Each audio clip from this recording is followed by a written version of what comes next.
De volta com o programa Mulher.com.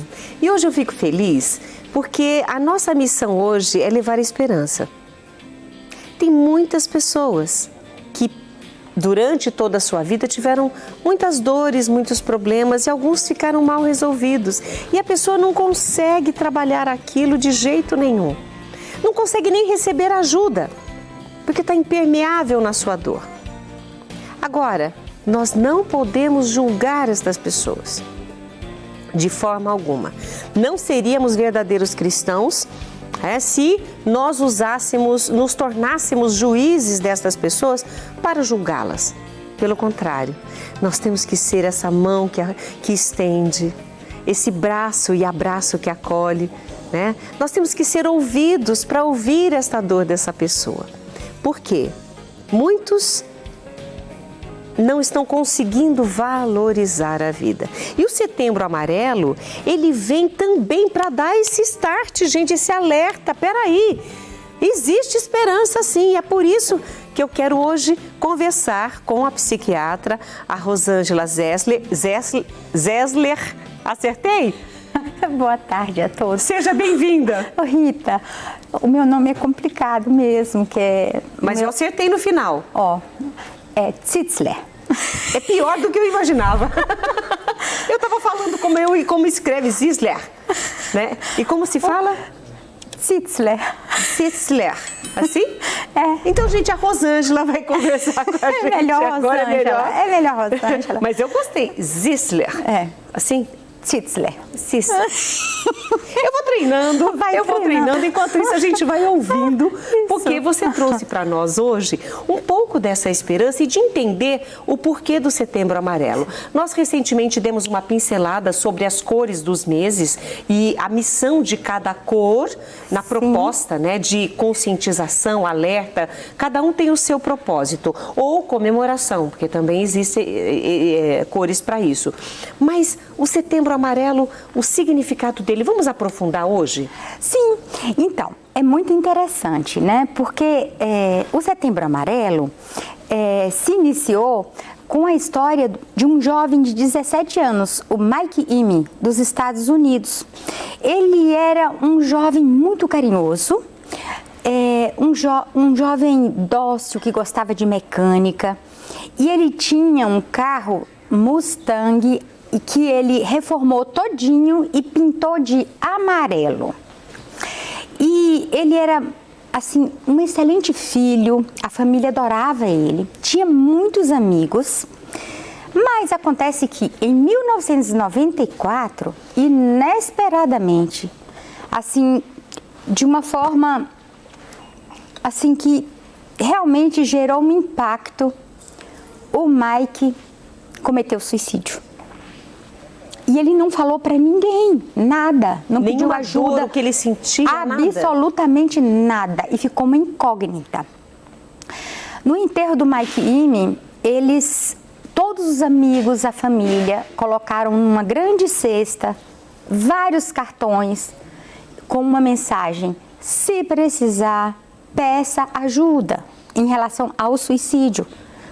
Chamando a atenção, se você estiver deprimido, se você estiver pensando em se matar, peça ajuda, por favor, fale com alguém, porque o Mike não falou com ninguém. Foi um impacto para o país inteiro. Aquilo espalhou nos Estados Unidos inteiro, a história do Mike. E por que o amarelo das fitinhas? Porque eles colocaram a fitinha amarela por causa do Mustang amarelo dele. Ele gostava dos carros, né? Ele pintou o Mustang dele todinho de amarelo. Então, aquele símbolo amarelo, né, ficou marcado para os amigos. Era a cor que o Mike gostava. Ficou a cor do Setembro Amarelo. Exatamente, exatamente. Aí, se precisar, peça ajuda.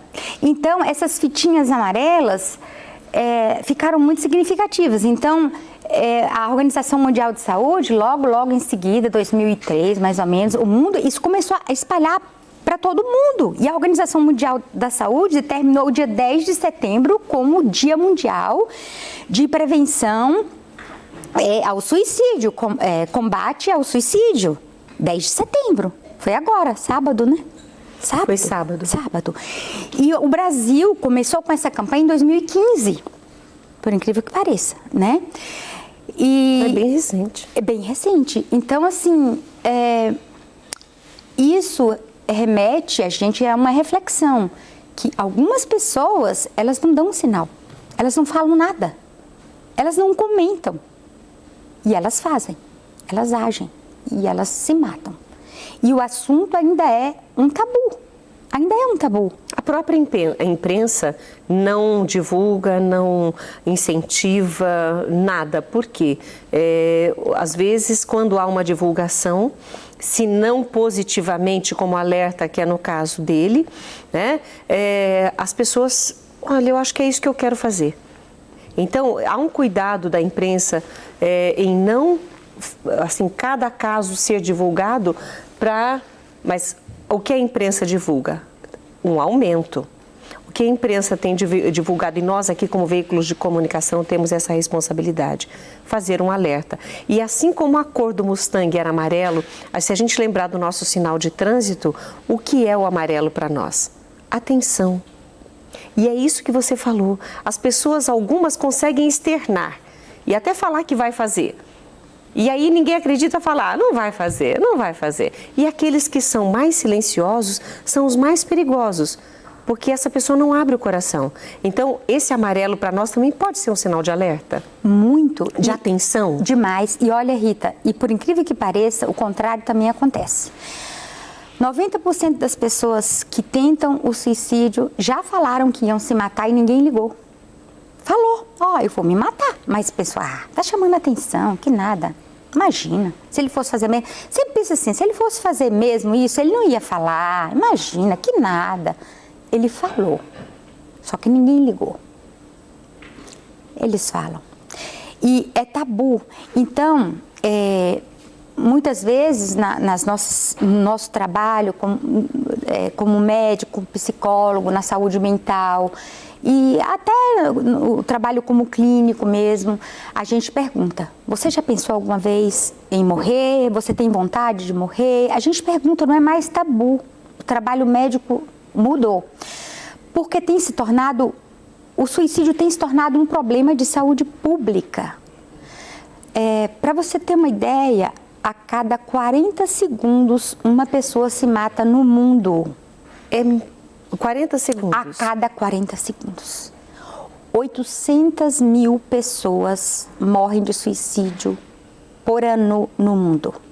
E são dados alarmantes. Alarmantes. Mas nós, enquanto não só família, mas existem outros profissionais que principalmente têm muito contato com o jovem, porque o jovem, ele se decepciona muito fácil e esse mundo de hoje que tem assim um volume de informação muito grande que o jovem não consegue acompanhar ou não consegue acompanhar os colegas, a moda, ou seja lá o que for, e ele se sente atrás, aquém dos amigos. Esse jovem, como aconteceu com ele pode pensar também em acabar com a sua vida. Como nós, pais, amigos, professores, colegas, vizinhos, podemos observar qual é o nosso olhar sobre esta pessoa, sobre esse jovem ou pessoa de qualquer idade que não está legal? Olha, é uma pergunta bem complexa, porque o suicídio, na verdade, a gente pode ver que atrás do ato suicida envolve, na maioria dos casos, 60% a 70% dos casos, existe um transtorno mental, não é? Uma pessoa que está bem, ela não vai pensar em se matar, né? Então, sempre tem um transtorno mental, ou uma depressão severa, que às vezes a pessoa está deprimida e não dá sinal. Pode ter sido o caso do Mike Ime, por exemplo. Ele estava profundamente deprimido e não deu o sinal de que ele estava com depressão. Pode acontecer isso, né? Esquizofrenia, bipolaridade, transtorno de personalidade borderline, uso de substância, que existe um tabu muito grande. Os jovens, eles não querem que os pais saibam que eles estão em uso de cocaína, que é profundamente depressor. O uso do álcool é profundamente depressor e está banalizado. Você chega nas festinhas, o jovem Ele bebe cerveja, bebe vinho, mistura vinho com cerveja. Destilados. Destilados, assim, são as piores substâncias, porque elas são legalizadas. Não estou dizendo que a cocaína, a maconha não é ruim. É ruim sim, mas as que são legalizadas o acesso é mais fácil. Estão banalizadas e o acesso é bem mais fácil. Então, o que acontece? O álcool, ele é profundamente depressor. Ele leva à depressão. A cocaína também, na hora daquela euforia, e depois a pessoa entra num processo depressivo tão grande que ela vai precisando cada vez mais. E você acha que um jovem desse vai se abrir com os pais? Às vezes ele tem dificuldade de abrir até com um médico. Nós temos pacientes, por exemplo, que eles demoram para falar. Passa a primeira consulta, a segunda, a terceira. É difícil, aí depois ele se abre. É bem difícil. Então, existe sim um transtorno depressivo, um transtorno mental por trás. É multifatorial, né? Agora com a pandemia aumentou, né? Aumentou o índice de depressão, de ansiedade. Até em idosos, né? Sim, em idosos. Eu me assustei com os dados, com os idosos, porque eles ficaram muito sozinhos, sem receber visita de neto, de filho, sem poder sair de casa para conversar com a amiga, mesmo que fosse numa quitanda. Exatamente. Inclusive, esses números que nós acabamos de falar aqui, isso foi depois da pandemia, né? Antes os números já eram elevados, mas agora, depois da pandemia, virou assim um problema mesmo de saúde pública e é a segunda causa de morte em jovens e adultos e adolescentes, a segunda maior causa de morte, né? Então, assim... Mas existe algo que a gente possa fazer? Uma vez que é difícil detectar através do olhar, o que nós podemos fazer? O que podemos fazer? Em primeiro lugar, o que eu vejo?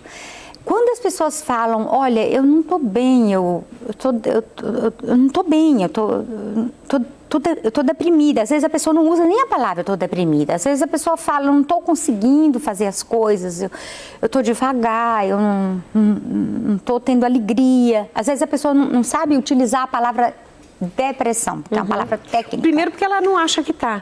Ela só acha que ou é cansaço, ou é tristeza, né? Mas a pessoa, ela externa uma certa tristeza, né? Às vezes, o que a família faz? Mas você precisa se ajudar, sabe? A família, às vezes, começa a vir com mitos e tabus que não ajudam a pessoa. Mas você precisa fazer um esforço. Sabe, são coisas que não ajudam a pessoa. Essas falas não ajudam. Mas isso é preguiça. A gente cansa de ouvir pessoas que cercam aquela pessoa que está precisando de ajuda falar isso. Isso é mimimi. Até isso a gente ouve. É falta de trabalho. Vai trabalhar que você melhora. Até isso a gente ouve. Quer dizer, está desrespeitando o sentimento daquela pessoa naquele momento. Não, está desrespeitando a doença. Porque o estado depressivo é uma doença como outra qualquer. E pode ser uma doença muito grave que pode levar ao suicídio.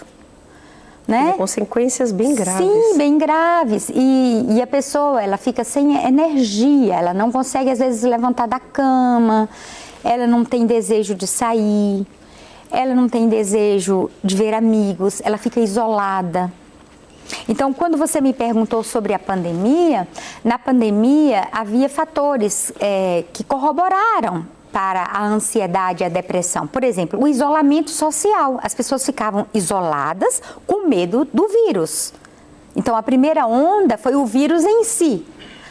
A segunda onda foram as consequências do vírus na saúde pública, na economia, né? A segunda e a terceira onda. A quarta onda na saúde mental.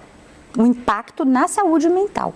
E um detalhe que nós não estamos comentando aqui, mas você de casa pode investigar, conversar com o seu médico a respeito também, alguns casos já relatados que quem contraiu o vírus em várias situações, dependendo de cada organismo, também teve sequelas. Sim. Em relação a isso. Sim. Né? Tem gente que perdeu o cabelo, tem gente que perdeu a memória, tem gente que perdeu o olfato. Sim. E aí não conseguia sentir cheiro de nada, sabor de nada. Então isso também levou as pessoas, a querer desistir de tudo, porque eu não quero viver assim. Sim. Além do isolamento, além de N coisas. Então a pandemia, ela veio para complicar essa situação. Sim, é porque o problema da depressão e do suicídio, ele já existia antes da pandemia. A pandemia, ela veio a agravar, né? Porque toda crise mundial, guerra, pandemia, agrava a saúde mental de uma população.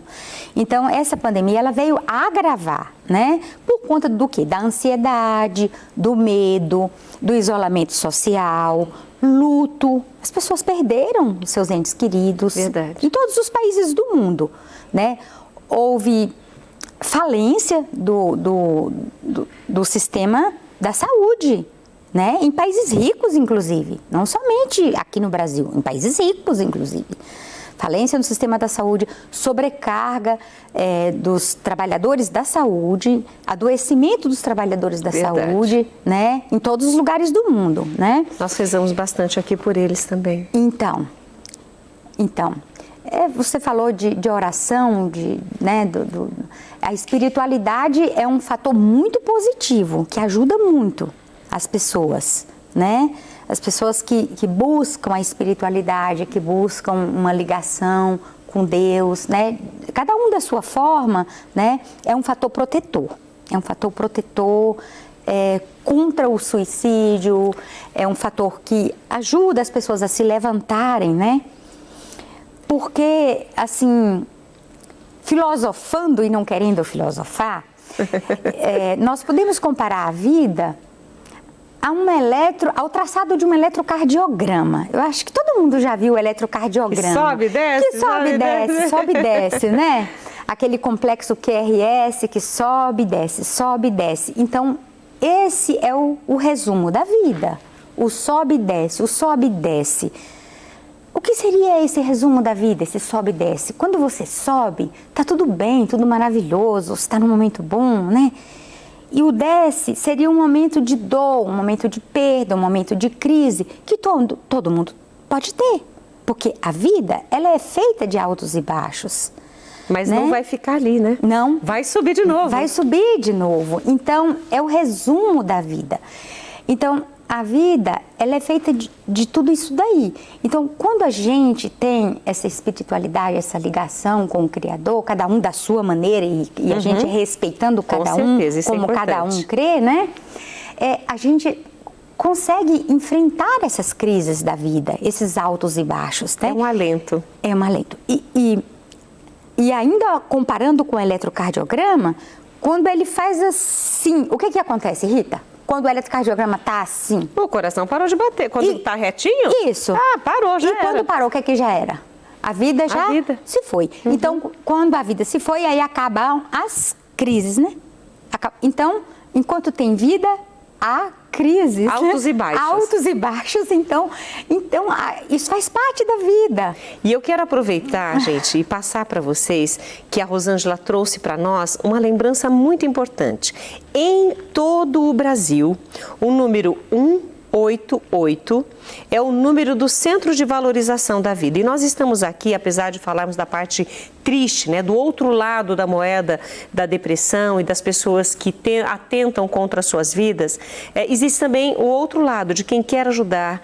Então, se você, que hoje está nos vendo, nos ouvindo, você está vivendo esse momento de tristeza, como aquele bilhetinho que foi deixado, né, no enterro do jovem, que se você precisa ser ouvido, se você precisa desabafar com alguém, existe todo o sigilo, tanto online quanto por telefone, e a ligação é gratuita.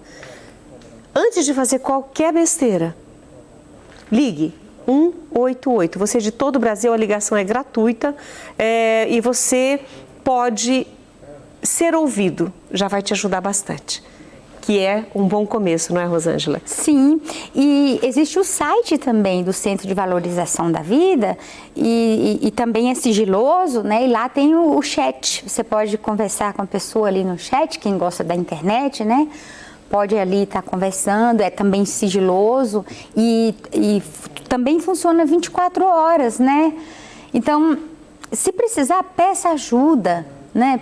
Não fica calado, peça ajuda, porque a gente tem que pensar que nós, seres humanos, a gente é uma família, né? A gente não está isolado. Já dizia o escritor, nenhum homem é uma ilha, né? Então, a gente precisa dar a mão uns aos outros e comunicar uns com os outros e falar, olha, eu tô passando por tal dificuldade, né? Abrir o coração. Abrir o coração, né? Rosângela, eu quero agradecer demais sua participação comigo hoje. Obrigada. Eu espero que de alguma forma a gente, com a graça de Deus, tenhamos sido luz na vida de muitas pessoas. Obrigada por sua presença. Obrigada pelo convite, foi um grande prazer estar aqui com vocês. Espero que não seja a última vez. De jeito nenhum, imagine, a gente ama gente que traz esperança para nós e é isso que a gente quer fazer hoje aqui. Mostrar que existe esperança, que existe uma luz, existe alguém que te ama demais e vai colocar pessoas no teu caminho, assim como colocou nós hoje, para você entender que a vida que você tem, ela vale muito e que você é muito importante.